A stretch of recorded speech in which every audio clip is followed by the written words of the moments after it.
Europe believed it was safe. 1,000 years of castles, knights, and kingdoms. Then in less than a decade, something arrived from the east that shattered that idea completely. To a cavalry army that moved like a storm and vanished like a ghost. This is the story of Batu Khan, the man who brought Europe to the edge of collapse and stopped only because fate forced him. What if I told you Europe didn't lose because it was weak? It lost because it was divided. And because the Mongols were not just an army, they were a machine. The year was 1235. The Kurultai, a council of Mongol leaders, gathered. A decision was made that would change Europe forever. Batu Khan, grandson of Genghis Khan, was chosen to lead the Western campaign, and Kurultai, the greatest strategist of the Mongol Empire, was appointed his right hand. This was not a raid. Europe didn't know what it was facing. This was a planned invasion, that a campaign with one goal: to break Europe's defenses and rewrite history. Did you know? The Mongols had a communication system far faster than any European army. Relay riders who could transmit messages across thousands of miles in days. Volga, Bulgaria, 1236. The first step wasn't Europe, it was the East. Batu's army moved into Volga, Bulgaria, a major state on the edge of the steppe. They crushed it quickly, securing resources, manpower, and a supply base. This was the moment the Mongols became unstoppable. Volga, Bulgaria was not just defeated, it was destroyed as a political power. The state vanished, and the steppe opened like a gate.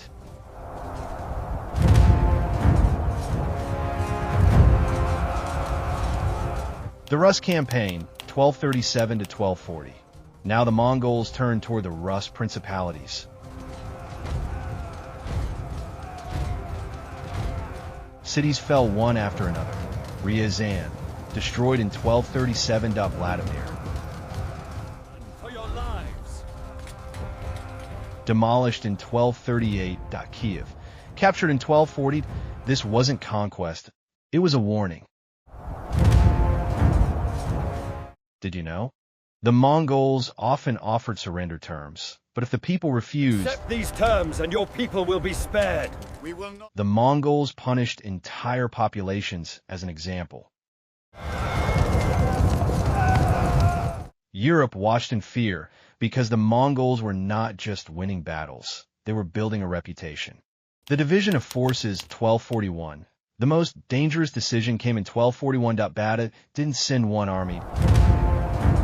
He sent multiple armies, moving at the same time. That a multi-front invasion, it wasn't a war, it was a system.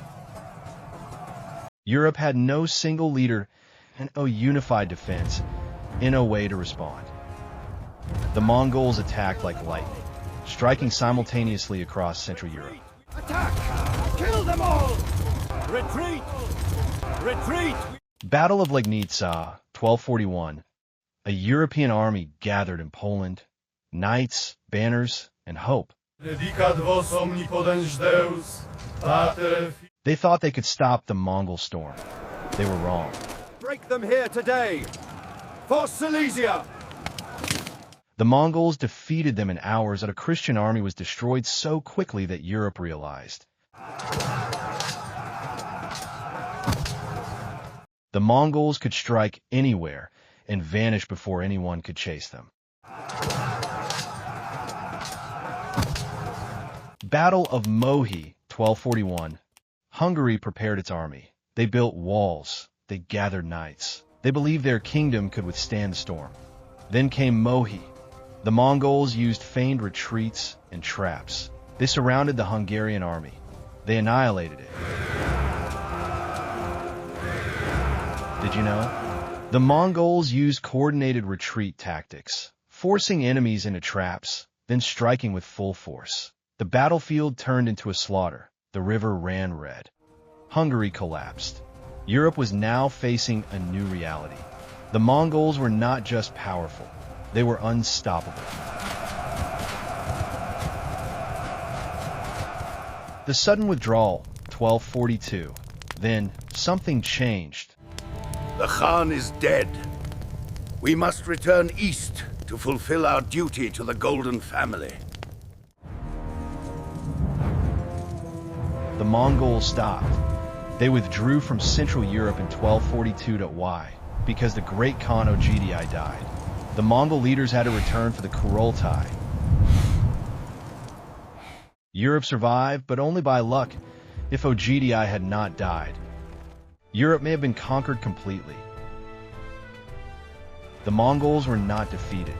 They were simply forced to stop. The system of fear. Batu Khan didn't conquer Europe, but he built something more dangerous than conquest, a system of fear. Europe learned that resistance meant death, surrender meant survival.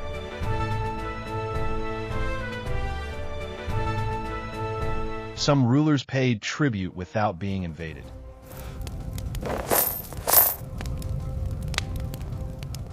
The Mongols became a myth, an unstoppable force. Did you know? Many European states believed the Mongols were invincible and changed their politics out of fear. Europe's transformation.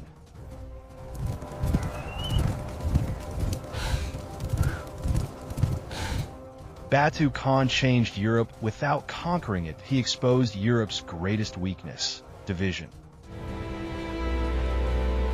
Europe was fragmented. The Mongols exploited it.